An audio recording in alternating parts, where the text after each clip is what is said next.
Adidas അല്ല adios അമിഗോ എന്ന് പറഞ്ഞാൽ ടാറ്റ ഗുഡ് ബൈ ഖതം മൈ ഫ്രണ്ട് എന്നാണ്. സ്പാനിഷിലാണ്. അഭിനയിച്ചിരിക്കുന്നത് ആസിഫ് അലിയും നമ്മുടെ സുരാജ് വെഞ്ഞാറമ്മൂടും.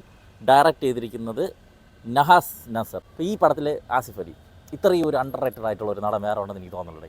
ഇവിടെയുള്ള യാവനെ പിടിച്ചിർത്തിയാലും അവരുടെ അടുത്ത് കട്ടക്ക് നിൽക്കും നമ്മുടെ ആസിഫ് അലി. കാരണം ഈ റോളെന്ന് പറയുന്നത് നമ്മുടെ ഈ ഹൈപ്പർ ആക്റ്റീവ് വെച്ചുള്ള പിള്ളേരുണ്ടല്ലോ, ഈ പിള്ളേരെ പോലെ ഒരു മുതിർന്ന ഒരു മുതുക്കൈ അടിച്ച് ഫിറ്റായിട്ട് ഇതുപോലെ ഒരു ലക്ഷ്യം പോലെ കോൺ തെറ്റി ഇങ്ങനെ നടക്കുക.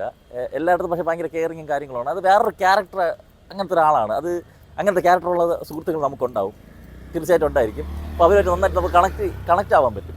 ഇതുപോലത്തെ റോളുകളൊക്കെ വേറെ ഒരുപാട് സിനിമയിലൊക്കെ വന്നിട്ടുണ്ട്. ഇപ്പം എടുത്തു പറയാനാണെങ്കിൽ ഇപ്പം ഇതുണ്ടല്ലോ നമ്മളെ സാറ്റർഡേ നൈറ്റിൽ അവർ വെറുപ്പിച്ച് തള്ളിയ ഒരു ആ കൈൻഡ് ഓഫ് സാധനമില്ലേ, അതെന്ത് ഗംഭീരമായിട്ടാണ് അയാൾ ചെയ്തിരിക്കണമെന്ന് അറിയാമോ. ഒന്നാമത് അയാൾക്കൊരു നിഷ്കളങ്കത മുഖത്തുണ്ട്, ഒരു കുട്ടിത്വം ഉണ്ട്. അതിൽ കൂടി ഇങ്ങനെ ഒരു ക്യാരക്ടർ വന്നപ്പോഴേക്കും നമുക്ക് ഭയങ്കരമായിട്ട് ആ ഒരു കഥാപാത്രത്തിന് ഇഷ്ടപ്പെടാൻ പറ്റുന്നുണ്ട്. അതുപോലെ സുരാജ് വെഞ്ഞാറമ്മൂട്, അയാളെക്കുറിച്ചൊക്കെ ഞാൻ എന്താണ് പറയാൻ.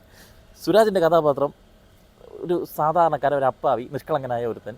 ജീവിതത്തിൽ അയാൾ കുറേ ശ്രമിച്ച കാര്യങ്ങളൊന്നും നടന്നില്ല. അതിൻ്റെ പേരിൽ ഒരു സാധാരണ ജീവിതം എങ്ങനെയെങ്കിലും തള്ളിക്കൊണ്ട് പോവുക എന്നുള്ള ലക്ഷ്യത്തോടെ നടക്കുന്ന ഒരു കഥാപാത്രം. പക്ഷേ ഇദ്ദേഹം പലയിടത്തും നമ്മുടെ കണ്ണ് നനയിക്കുന്നുണ്ട് പല സിറ്റുവേഷൻ. എന്ന് പറഞ്ഞാൽ ഓവറായിട്ട് മെലോ ഡ്രാമാറ്റിക്കായിട്ട് സെൻറ്റിമെൻ്റലായിട്ട് ഒന്നും ചെയ്യുന്നില്ല.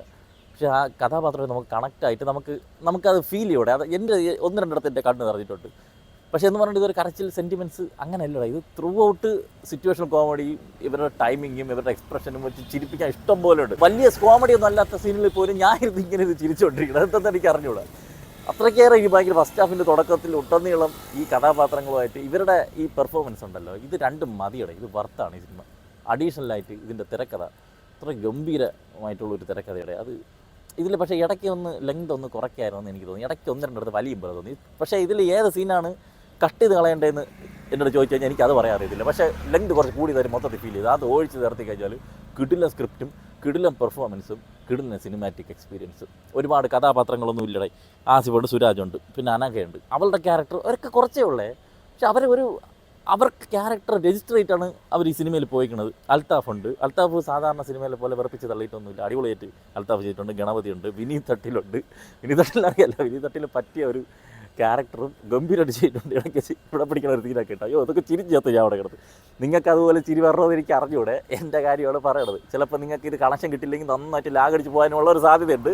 എൻ്റെ ഒപ്പീനിയൻ വെച്ചിട്ട് ഈ സിനിമയ്ക്ക് ഇതാണ് വേണ്ടതെന്ന് എനിക്ക് തോന്നിയിട്ടുണ്ട്. അത് വിനീത് തട്ടിൻ്റെ അത്രയും ഏരിയ പുള്ളി ഗംഭീരമായിട്ട് ചെയ്തിട്ടുണ്ട്. മുത്തുമണി, ജിനോ ജോസഫ് അവർക്കൊന്നും കാര്യമായിട്ടൊന്നും ചെയ്യാനൊന്നുമില്ല. ഷൈൻ ടോം അടിപൊളിയായിരുന്നു. ഡയറക്ടർ റാഫിയുണ്ട്, നന്ദുണ്ട്, പിന്നെ അപർണ ബാലമുരളിയാണെന്ന് തോന്നുന്നു. മിനിമോൾ എന്നൊരു കഥാപാത്രം അതിന് ശബ്ദം കൊടുത്തിരിക്കുന്നത്. ഇത്രയും പേരാണ് പടത്തുള്ളത്. പിന്നെ ഒരുപാട് പേര് തെന്നിയും തെറിച്ചും പോകണ്ടായിരുന്നു, പേരറിഞ്ഞൂടാ. ഒരു 2 ദിവസം കൊണ്ട് ഒരു മനുഷ്യൻ്റെ ജീവിതത്തിൽ, ഒരു മനുഷ്യൻ്റെ എന്നല്ല, പല ജീവിത സാഹചര്യങ്ങൾ പല സിറ്റുവേഷനിലൂടെ നമുക്ക് കാണിച്ചു തന്നിട്ടുണ്ട്. എല്ലാം 2 കഥാപാത്രങ്ങളെ മുൻനിർത്തിയാണ്. പൈസ ഉള്ളവൻ, പൈസ ഇല്ലാത്തവൻ, പൈസ ഉണ്ടായിട്ടും പൈസ കൊണ്ട് ഉപയോഗം ചെയ്യാൻ പറ്റാത്തവൻ, പൈസ ആവശ്യമുള്ളവന് പൈസ ഉപയോഗിക്കാൻ പറ്റാത്ത അവസ്ഥ. ഇങ്ങനെയൊക്കെ ഒരുപാട് ലെയേഴ്സ്, ഇന്നർ ലെയേഴ്സ് ഉള്ള ഒരുപാട് ഡീറ്റെയിലിംഗ് ഉള്ള ഒരു അടിപൊളി ഒരു സിനിമയായിട്ടാണ് എനിക്ക് ഈ സിനിമ ഫീൽ ചെയ്തത്. അജി പീറ്റർ പുള്ളിയാണ് ഇതിൻ്റെ എഴുതിയിരിക്കുന്നത്. കെട്ടിയോളാണ് എൻ്റെ മാല എഴുതിയതും പുള്ളിയാണ്. അപ്പം എഴുത്തിൻ്റെ റേഞ്ച് നിങ്ങൾക്ക് അറിയായിരിക്കുമല്ലോ.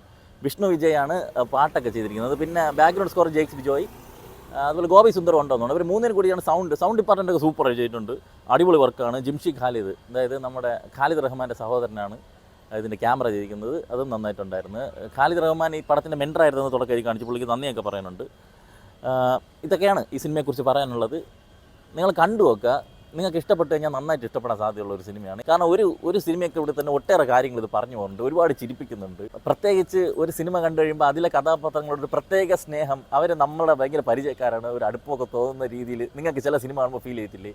അങ്ങനെ ഒരു ഫീലിങ്സാണ് ഈ സിനിമ കണ്ടു കഴിഞ്ഞപ്പം എനിക്കുണ്ടായിട്ടുള്ളത്. എന്തരാ വരട്ടെ.